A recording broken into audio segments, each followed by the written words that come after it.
I hurt my shoulder about 3 months ago. It's always something when you have thoracic outlet syndrome.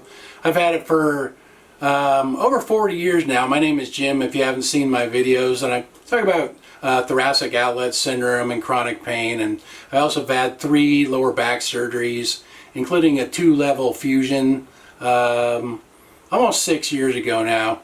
So anyway, what happened with the shoulder thing, I was lifting a toaster oven off the top of my refrigerator, and there was a cast iron pan in it that I used to cook in a lot, and the door came open and the pan started to fall, and I kind of just reacted real quick to grab the pan, and it, I don't know, jerked, and the cast iron pan's kind of heavy anyway, so whatever it did, it screwed up something in my shoulder. Now, I have problems with that shoulder anyway with thoracic outlet syndrome. There's always some pain. It's kind of under the arm here, and it kind of goes down, you know, through the kind of to the inside of my elbow. So I'm not sure like if it's a muscle strain or it's something to do with nerves. When you have thoracic outlet syndrome, it's hard to know really what, you know, what causes what, and I don't even bother going to the doctor for it anymore because my doctor doesn't know anything about it. I had surgery on one side about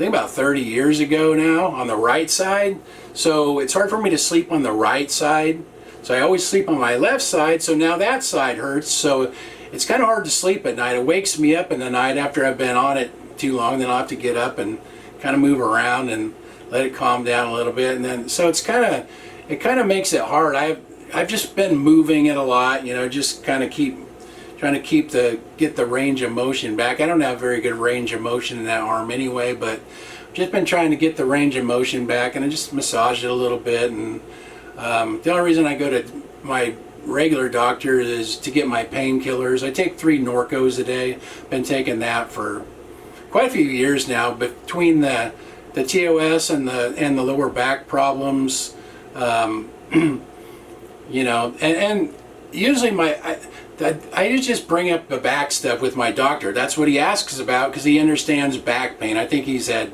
back problems himself, so he understands that. But any of my doctors, as soon as you start talking about thoracic outlet syndrome, they just kind of get this blank look on their face, and they don't say anything because they don't know anything about it.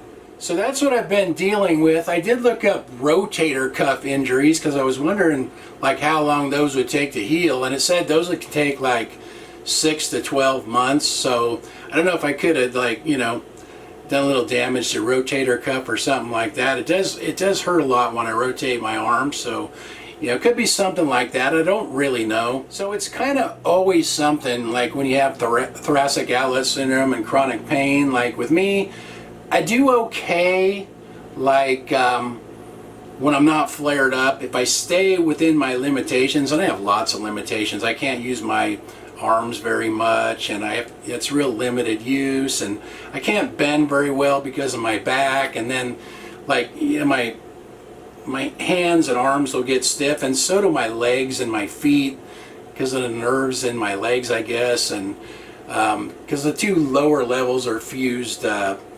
L4-5 and L5-S1, so I don't have very good mobility in my back. And then if I sit on the wrong type of a chair, that'll kind of flare things up. So it's just like so many different things that'll flare me up. It's like, that's why I kind of just stay to myself most of the time. My wife died about 5.5 years ago now, and so I'm just by myself. It's just me and my dog, and I live in a little it's just like a little cottage, just like a studio cottage, so it's really small.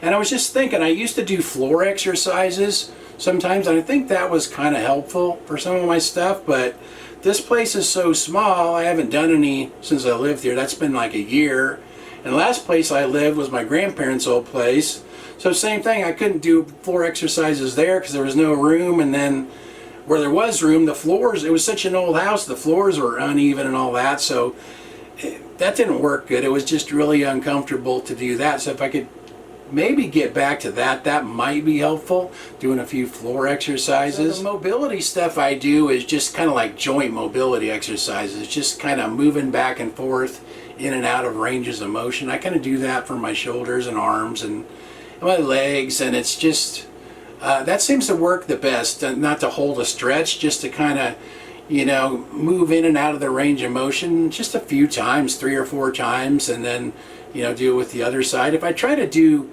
anything at all that's very intense or hold a stretch or any of that type of stuff, it always flares me up. So after living with thoracic outlet syndrome for over 40 years, I'm 61 and it started when I was 17 or 18.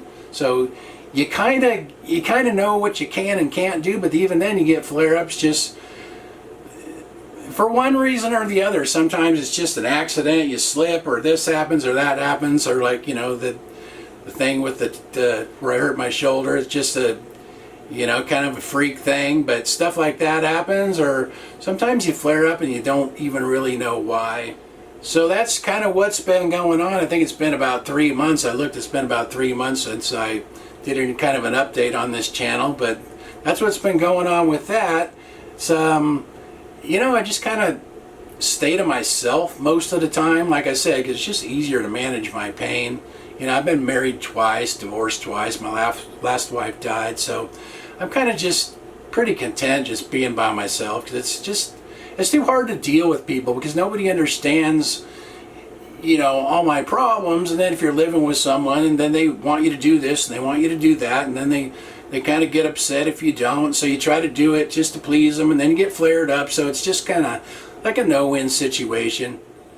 But time goes by really fast. It's like I've lived here a year already. It's like I remember when I was a kid, my grandmother used to say, the older you get, the faster time goes, and I really understand that now. It's like it keeps going by, and I'm like, there's been many times when I thought, man, I'm in so much pain, I don't think I can make it another year, and somehow another year goes by, and here I am. It's like, sometimes I think my wife's the lucky one. She doesn't have to deal with pain anymore. She had chronic pain herself, so she was always complaining about it, that she didn't want to be around anymore. So she's probably the lucky one, but here I am. I have to still keep plugging along. So I just try to make videos and try to encourage you guys a little bit. I mean, I know it could be annoying people when you listen to people and, oh, just be positive and this and that. And it's like, when you don't feel good, it's hard to be positive. So all the sunshine and rainbow stuff isn't always that great.